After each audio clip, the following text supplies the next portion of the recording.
So now that you understand how we use data in the classroom, were you able to ask your principal about how data is going to be used in the future to help make decisions? Yes, in one of my interviews, she discussed how data can be used to help students who are in high school choosing in between going to a career school or actually going to college, and how that data of their test scores can really help them make a decision and help prove to their parents to help support that decision. That's amazing! I really like how students are also able to use the data to help themselves. So, Summer, did you learn anything about data-driven decision-making in education for the future? I did. My principals talked to me about standards-based grading. Standards-based grading? What's that? Well, standards-based grading is kind of where education is headed in the future. It's actually grading based on the standard using common assessments. Common assessments? Yeah, common assessments. It's where the data team can actually get together, either by subject or grade level, and come up with assessments across schools and sometimes even districts so that all students are being tested on the same information so that we can gather that data and know that every student is showing proficiency with our state standards. So Breezy, are you feeling a little bit better about using data now? Yes, Summer, I am. Loads better. I feel so much more confident. That makes me so happy. So what are some things that you think that we need to remember as we start as new teachers using data in our own classrooms? Well, Summer, in my own classroom, I know that I need to create a data team that works for me. What does that mean? Well, Summer, I am a secondary science teacher, which means I'm going to teach at the junior high or high school level. So for me, it makes more sense to collaborate and look at data with other science teachers rather than grade level content teachers. That makes a lot of sense. I know that I'm a social studies teacher in the junior high level, so I think that that's true for me as well. Something I want to remember is to consider the whole child when making decisions.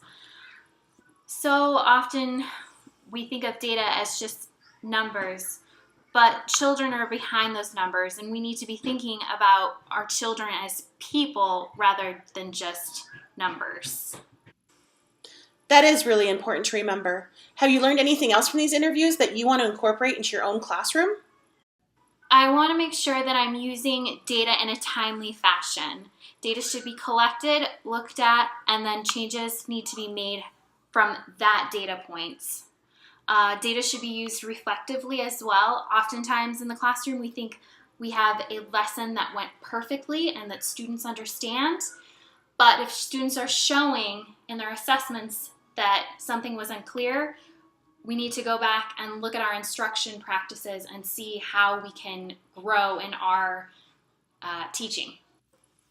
I also need to remember that all data collected should have a purpose.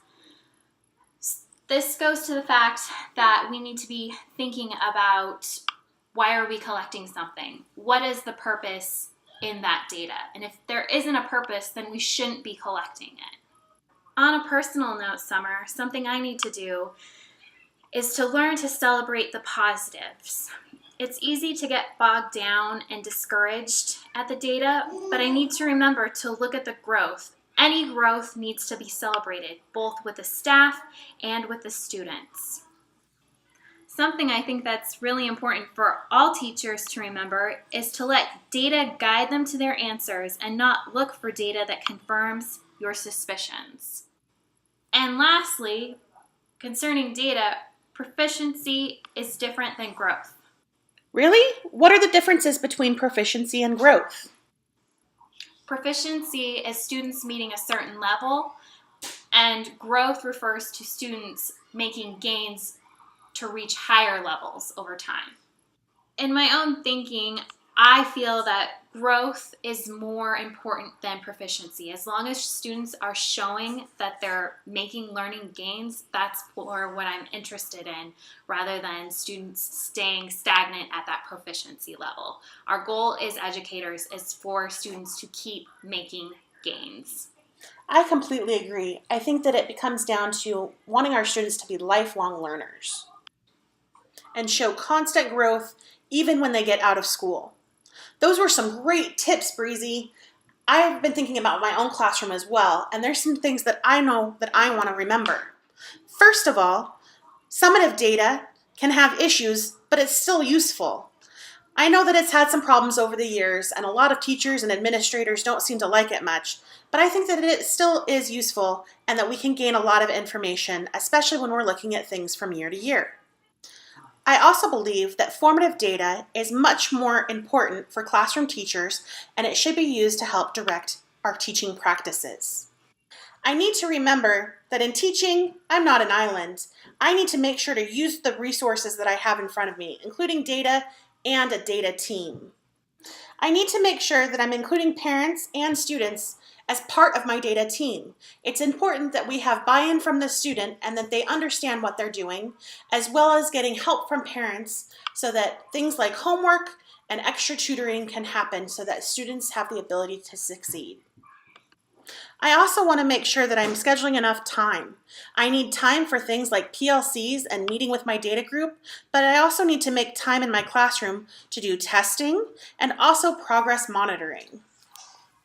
I know that time is a premium in the classroom, but data is really important and we need to give it the time that it deserves. The last thing that I think is really important to remember in my own classroom is that students need to understand the process so that they're really trying their best.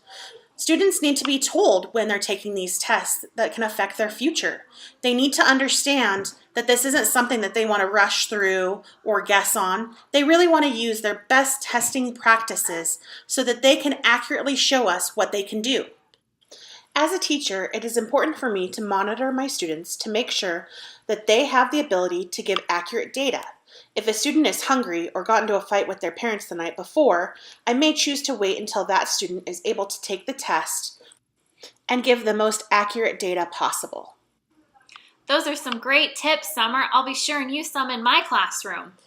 I really hope that you do, Breezy, and that you're now able to use data to make decisions in your classroom.